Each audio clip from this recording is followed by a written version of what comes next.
Om Namo Bhagavate Vasudevaya. Reading from Srimad Bhagavatam, 5th canto, chapter number 3, entitled Rishabhadeva's appearance in the womb of Meru Devi, the wife of King Nabi. Verse number 6. Parijananuraga virachita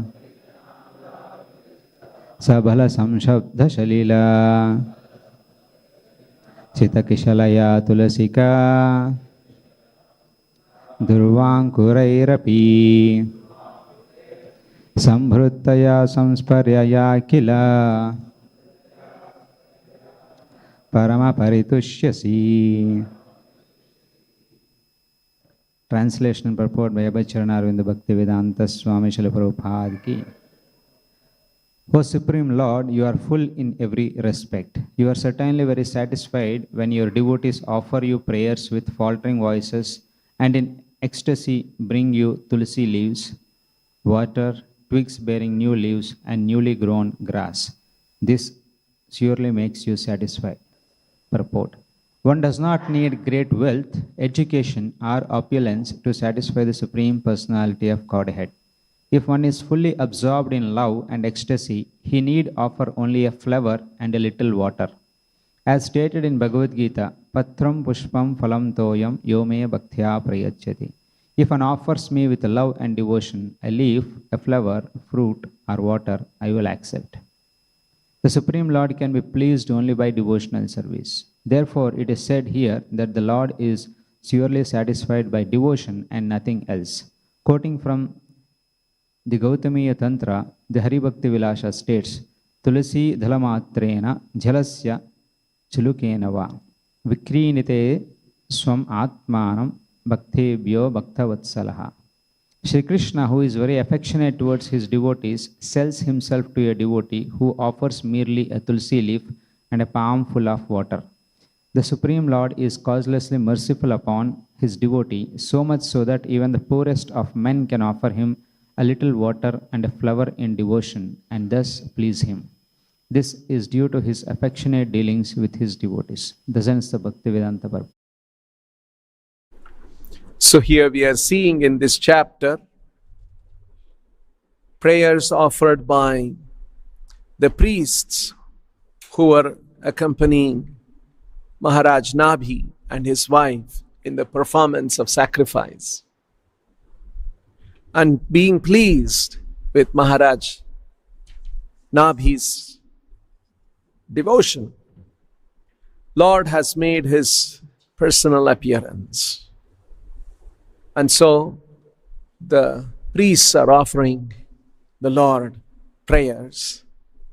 And in today's verse, they are saying, O Supreme Lord, you are full in every respect.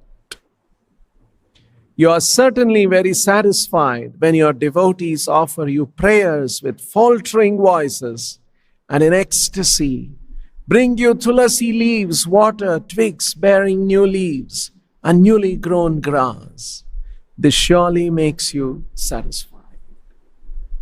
Parijana Anuraga Virachita.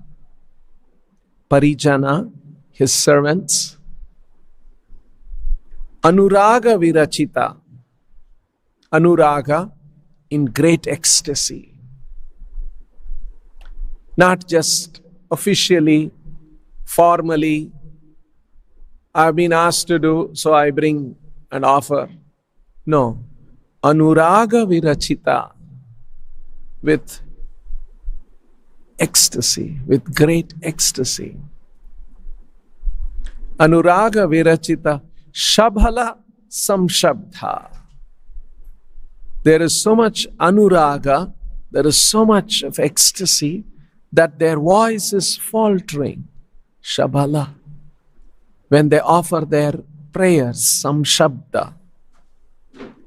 And in such a state of consciousness, filled with ecstasy, faltering voice, they bring salila, water, sita kisalaya, twigs bearing new leaves, tulasika, tulasi leaves, durva ankuraihi, another kind of a grass, newly grown grass, api sambhrithaya saparyaya. Saparyaya sambhrithaya. In such a state of consciousness, bringing these items like water, twigs with fresh leaves, tulasi leaves, and when they offer with prayers and offer that worship, sambhrithaya saparyaya kila parama paritushyasi, you become satisfied.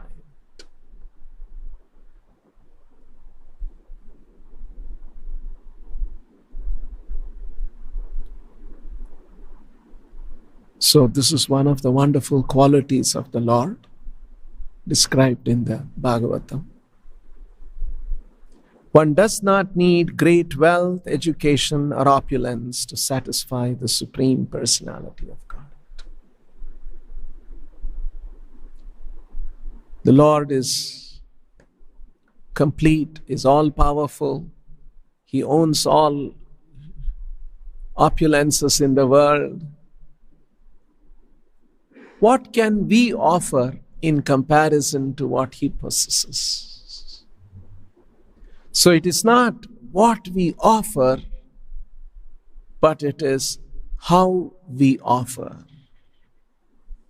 With what feelings of devotion we offer. That is most important. Srila Prabhupada said that the three books which are in our movement, the Bhagavad Gita, the Srimad Bhagavatam, and Chaitanya Charitamrita, these are the three most important books. Prabhupada said, Bhagavad Gita teaches us signs of God and how to surrender to God.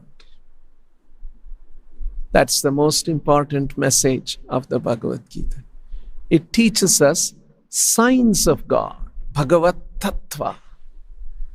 Not some sentimental, inaccurate understanding, but a precise understanding of who is God and how we must surrender.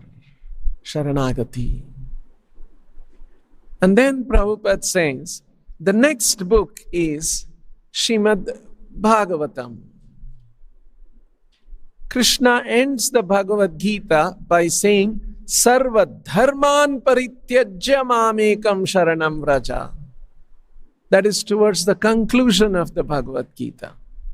And Bhagavatam begins from that point, dharma projita kaitavotram paramo nirmatsaranam satam. Where Krishna said, give up all dharma and surrender to me. Bhagavatam says, this Bhagavatam, rejecting all Kaitava Dharma, presents for those who are 100% pure in the heart, the signs that next stage of understanding of the Lord.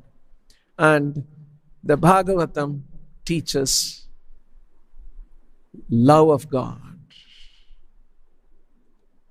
Gita teaches signs of God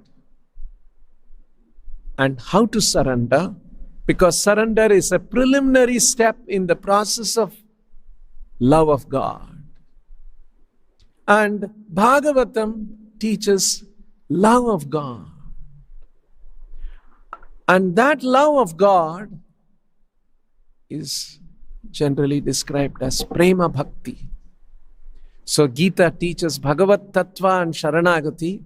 Bhagavatam teaches prema bhakti. And that's why we see here Anuraga virachita shabhala samshabdha. Bhagavatam is talking about the principles that how when devotees offer prayers with a faltering voice and with great ecstasy, not mechanically. So this is love of God. And Chaitanya Charitamrita teaches how to intensify that love of God. It's so wonderful description by Srila Prabhupada. And Chaitanya Charitamrita, which describes Chaitanya Mahaprabhu and his associates, it is described that Premonmadha Vashat, they were under the spell of Prema Unmada. Premonmada means maddened with love of God. They have gone mad with love of God. Premonmada Vashat Ashesha Dashaya Grasto. Under the grip of such ecstasy, Pramattau. Again, Pramattau, mad. Bhavabhibhuto, overwhelmed with ecstasy. These are the states of consciousness the devotee Chaitanya Mahaprabhu and the devotees of Chaitanya Mahaprabhu revealed in this world. Premonmadha, Pramatha, Grastau, Vashat, Bhavabhibhuto Mudha, feeling such delight, overwhelmed by ecstasy. So, these three literatures constitute a complete set of instructions and directions for us to progress in spiritual life. And hence, these three books are considered to be very, very important. And so mercifully, Srila Prabhupada has given us these books.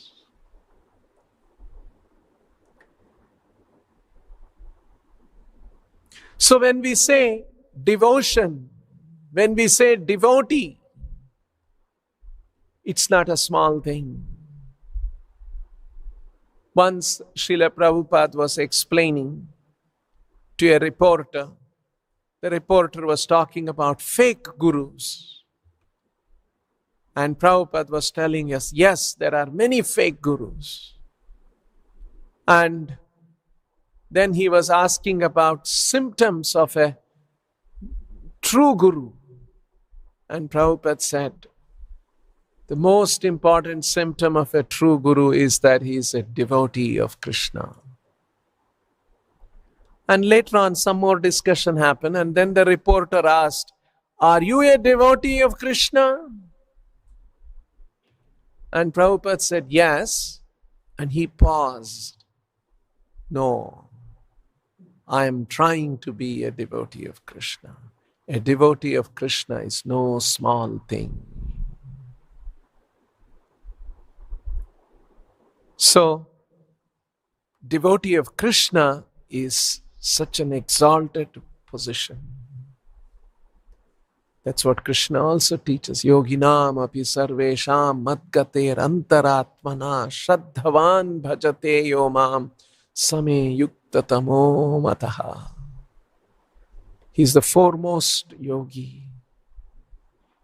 So, devotion to Krishna is not a small thing. And in the Gaudiya Vaishnava Siddhanta, we take these words very seriously and not cheaply. Here the Bhagavatam is talking about Anuraga Virachita. When one performs devotional activities with ecstasy, great ecstasy, so much so that Shabhala Samshabdha, not able to speak, voice is faltering. And these are very advanced stages of devotion. And in Gaudiya Vaishnava Siddhanta, these things are taken very seriously, not cheaply. Once a devotee asked Srila Prabhupada, Prabhupada, when I am chanting, a very young devotee, When I'm chanting, sometimes I feel like crying. What should I do? Prabhupada said, you continue chanting, it will go away. The point here is that we do not want to imitate these things in a cheap way.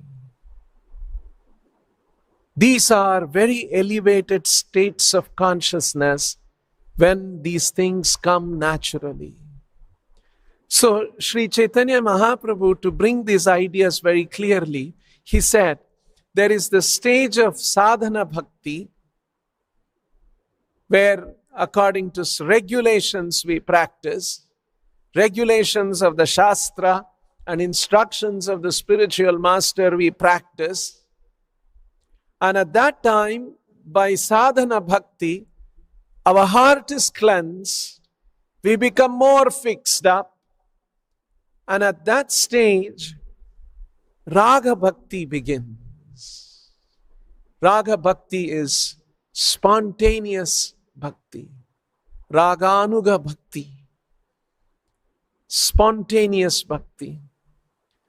And that spontaneous bhakti, when it matures and heightens, it becomes Bhava Bhakti and Prema Bhakti. So like this, Chaitanya Mahaprabhu has taught how a conditioned soul can take up sadhana under the direction of the Shastra and under the direction of the spiritual master. Then his heart is cleansed and he makes progress. And then comes the stages of spontaneous bhakti, where according to some regulation, but one has awakened that devotional relation, that devotion in everyone's heart. And that is the stage of Raganuga Bhakti.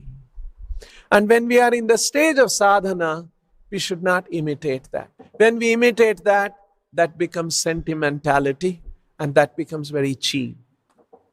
So, in Gaudiya Vaishnavism, these things are considered very strictly. These things are not to be taken very lightly.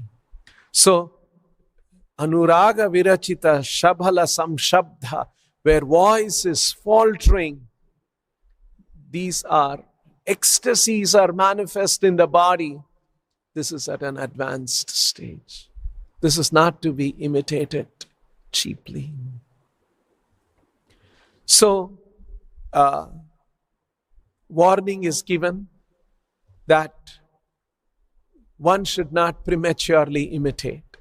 Because to come to the real stage of that purification, for it to happen, one has to go through practice. One must practice devotional activities. One must sacrifice enjoyment and pleasures of this world. One must develop virakti or detachment. One must do all of these things for a considerable length of time for becoming purified. Not very cheaply, immediately some display of some things. That is not considered. So, in Gaudiya Vaishnavism, these things are taken seriously. Our bhakti should be backed with learning, with tapasya, with sacrifice, with detachment, with good practices, good behavior. All of these things are essential to make proper progress of bhakti. Otherwise, it is not some kind of some sentimental, mental thing and feel some kind of an ecstasy.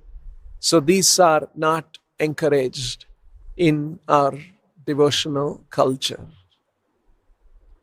When one has genuinely made sacrifices in life and practiced Krishna consciousness and matured in bhakti, then by the blessings of Guru and Krishna, naturally that spontaneous Raganuga Bhakti emerges. And that is what we must pray for. This is not something that is acquired. It is something that is given. Raganuga Bhakti is given by the mercy of the spiritual master and Krishna. And why Bhakti is so special? Prabhupada is explaining that in the purport, as in this verse also. When prayers are offered with faltering voice, filled with ecstasy, in that state, when one offers salila, water, sita kisalaya, just some twigs with fresh leaves, tulasi leaves, durvankuraihi, another kind of a grass with freshly grown grass. If such things are offered to the Lord, paritushyasi, he becomes very pleased. And Prabhupada has quoted this verse, Tulasidala matrena jalasya chulukena va vikrinite swamatmanam. Vikrinite means Krishna sells himself to the devotee. Just like once you buy something, it's your property, you're the owner of it. You can do what you want with it. So Krishna, the Supreme Lord, sells himself to such a devotee who offers him with bhakti, tulasidala matrena, tulasidala, and jalasya chulukenava, a handful of water, and he offers that to the Lord with bhakti. The Lord is purchased. So, the Supreme Lord, who is the controller of everything, because of fear of him, the planets move, and all the stars blaze because of fear of him. The wind blows because of fear of him. This is how the Shastras describe. That Lord becomes purchased.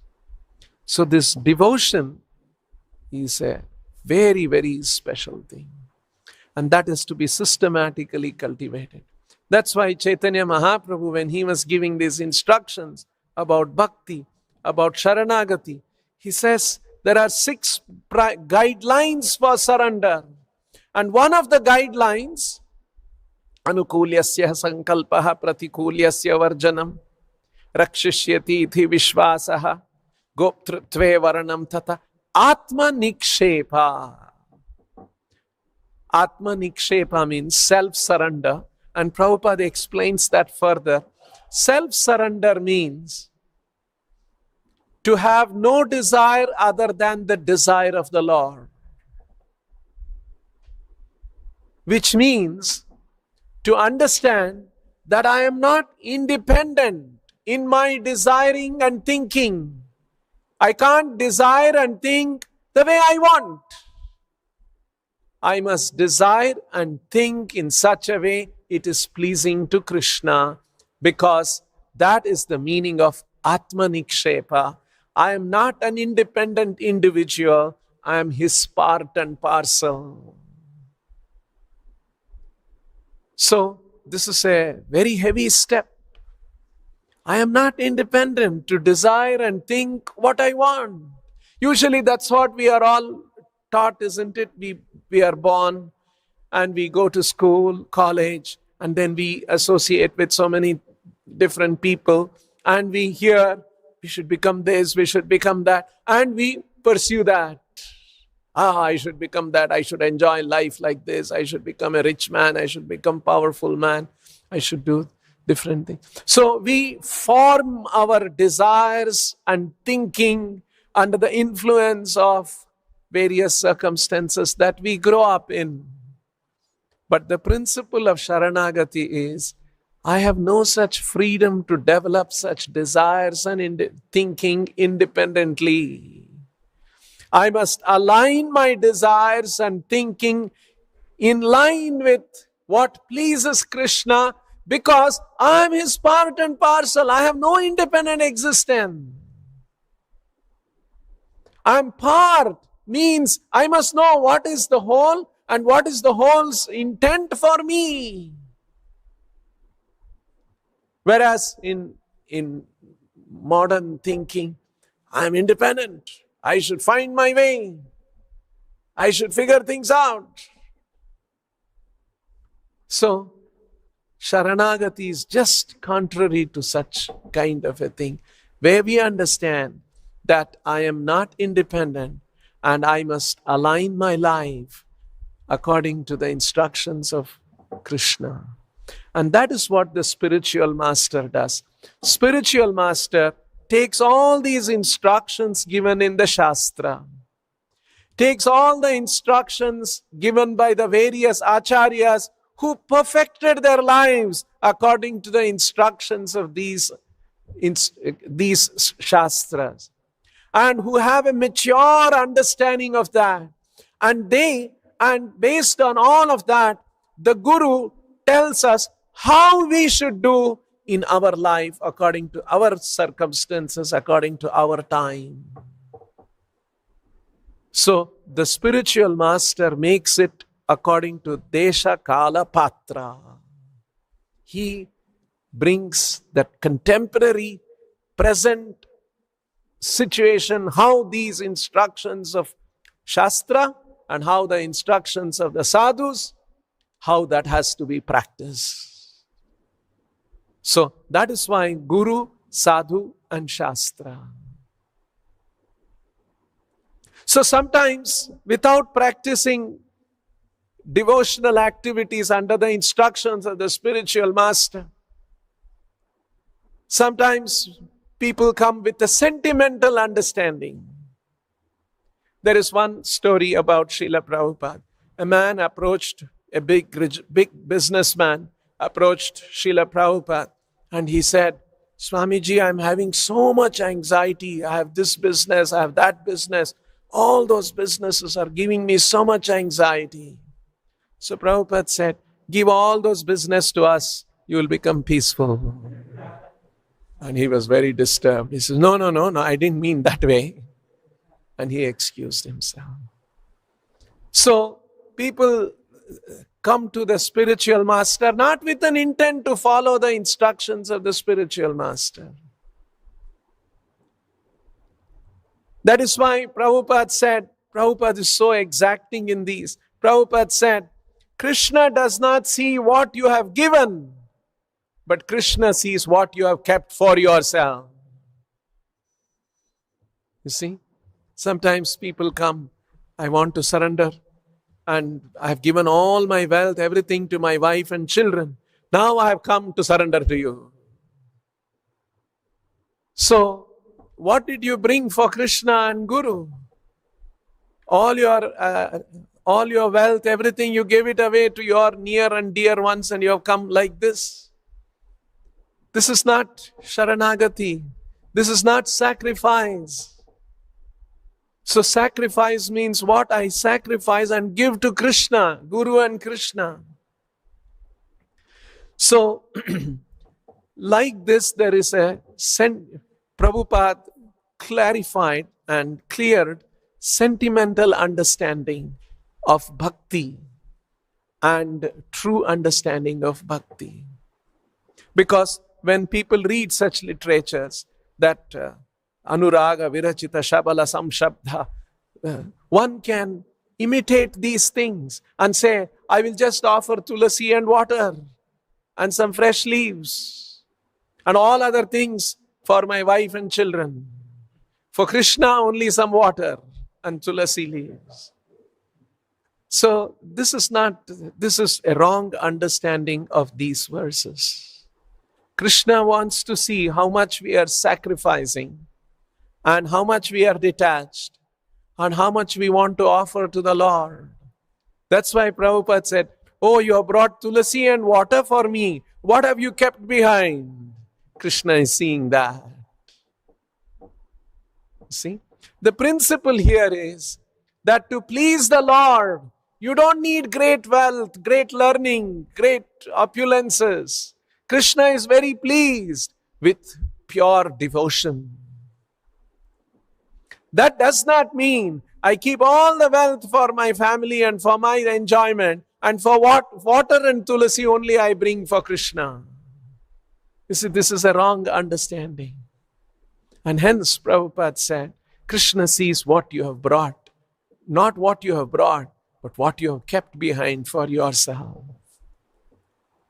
So like this, Srila Prabhupada was very careful in presenting these principles so that we do not misunderstand this. Actually, this is a fact that Krishna is very pleased with simple offerings. It does not require some big birth, great learning. None of those things are essential if one is able to offer with devotion. To come to that stage of devotion, we have to do sadhana and purify our heart. Otherwise, we are attached to all the material things and we will misapply these instructions. It was in 1975. Srila Prabhupada went to South America. You know, in the whole world, South America is not a very, it's one of those so many big continents. And in South America, Srila Prabhupada went to Venezuela, another country there. And there in one city, Srila Prabhupada went.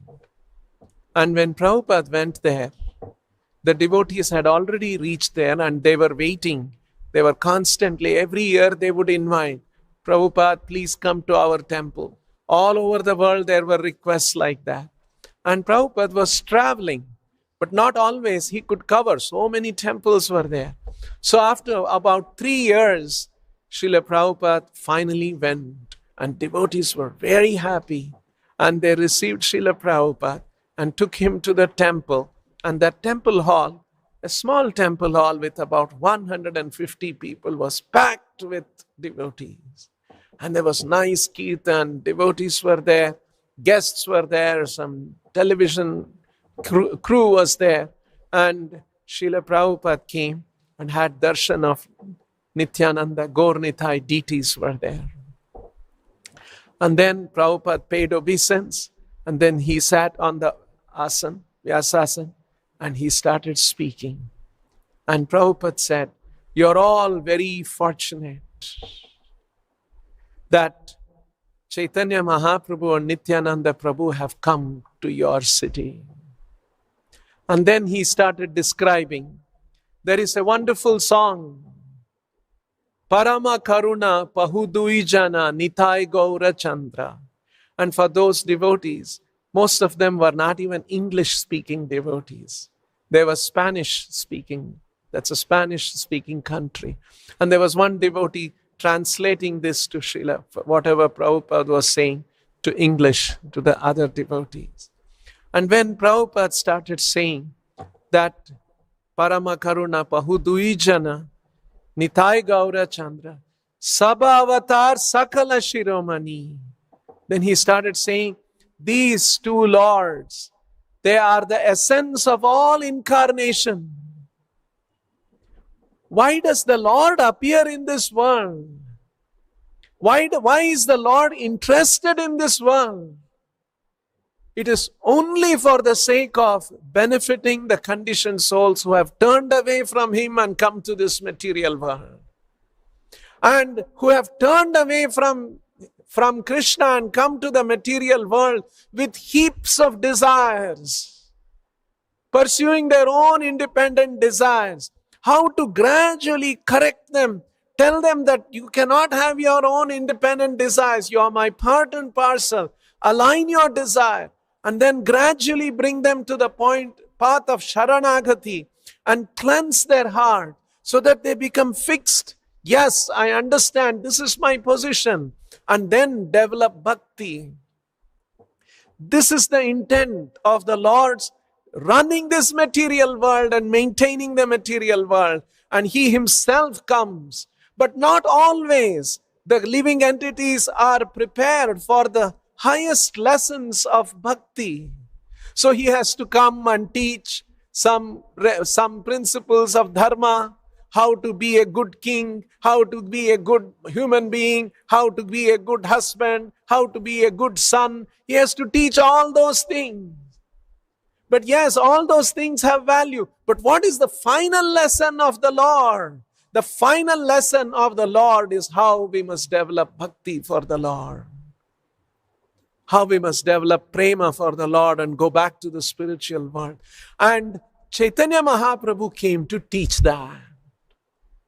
And Prabhupada said, and Prabhupada continued to say, Chaitanya Mahaprabhu said that I will go all over the world and give this message of love of God. And then Prabhupada, as he was describing, he said it doesn't require any qualification.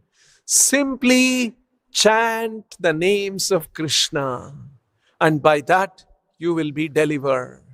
And as Srila Prabhupada was saying that, tears glided down his eyes. And his voice was faltering. His voice became choked.